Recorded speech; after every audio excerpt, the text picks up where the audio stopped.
Stacking. Triple good news.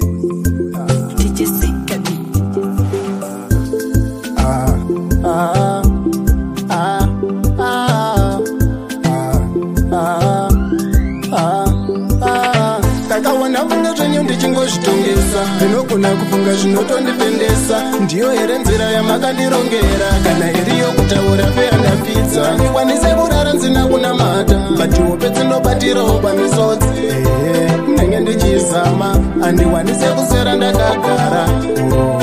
Asi zvoramba zvarirwa namo, handiziye musi anoziya nemisodzi. Makore ndinogona kuvhara kabodzi, zvinhu zvorema tororema. Dai maunza chiedza, ndiri kuona rima richindimedza. Ndafunga zvakadzama parodoka zuva, ndaziwa kukanuka kweyangu mazuva. Ndichararama makore opo ndiri guva, ndizati ndakubata zvandinoshuva. Handikwanise kurara nzina kunamata, batihope dzinobatirawo pamisodzi. Ndenge ndichizama, handikwanise kuswera ndakagara. Asi zvoramba zvarirwa namo, handiziye musi anoziya nemisodzi. Makore ndinogona kuvhara kabodzi, life yangu ndekuparapara. Ndinozhuvira kufamba ndakagara-gara, ndakuda chipambirawo kamugwara-gwara. Ndichimuka ndinosera ndichizama-zama, ndinoda kurorama nyika madziva nzira. Dai Mwari matogara matovhura nzira, ngazvipere zvekupema ndichiguma-guma. Ndakatochifunga ine ndinotorwadziwa, ndinokumbirawo kana tapopei. Modzingana mopandirisadzoke, kana mati yazvite idzoke. Ndakundatsika mvura nditote, handikwanise kurara nzina kunamata, batihope dzinobatirawo pamisodzi. Ndenge ndichizama, handikwanise kuswera ndakagara. Asi zvoramba zvarirwa namo, handiziye musi anoziya nemisodzi.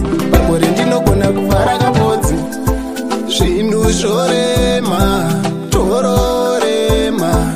Dai maunza chiedza, ndiri kuona rima richindimedza. Ndafunga zvakadzama parodoka zuva, ndaziwa kukanuka kweyangu mazuva. Ndichararama makore opo ndiri guva, ndizati ndakubata zvandinoshuva. Handikwanise kurara nzina kunamata, batihope dzinobatirawo pamisodzi.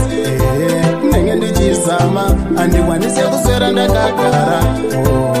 Asi zvoramba zvarirwa namo, handiziye musi anoziya nemisodzi. Makore ndinogona kuvhara kabodzi, life yangu ndekuparapara. Ndinozhuvira kufamba ndakagara-gara, ndakuda chipambirawo kamugwara-gwara. Ndichimuka ndinoswera ndichizama-zama, ndinoda kurorama nyika madziva nzira. Dai Mwari matogara matovhura nzira, ngazvipere zvekupema ndichiguma-guma. Ndakatochifunga ine ndinotorwadziwa, ndinokumbirawo kana tapopei. Modzingana mopandirisadzoke, kana mati yazvite idzoke. Ndakundatsika mvura nditote, handikwanise kurara nzina kunamata, batihope dzinobatirawo pamisodzi. Ndenge ndichizama, handikwanise kuswera ndakagara. Asi zvoramba zvarirwa namo, handiziye musi anoziya nemisodzi. Makore ndinogona kuvhara kabodzi.